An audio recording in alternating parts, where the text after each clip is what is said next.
Hundreds of patients suffered appalling neglect at Stafford Hospital. Some died needlessly.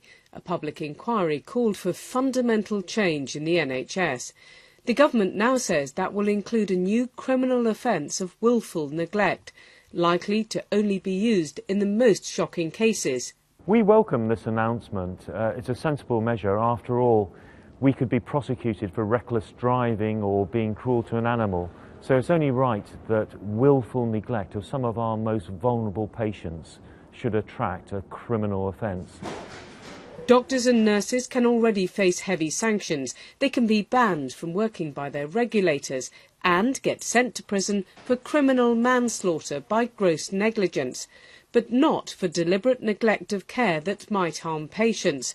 Doctors say adding another criminal offence could lead to a culture of fear.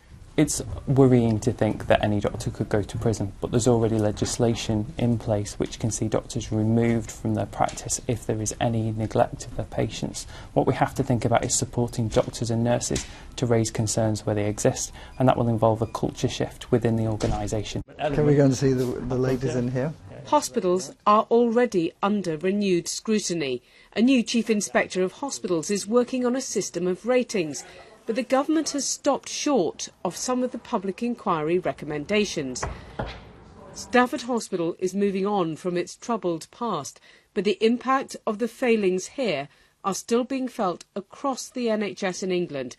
The public inquiry and patient groups have called for a change in the culture, much harder to bring about than closing a gap in the law. Bramwyn Jeffries, BBC News.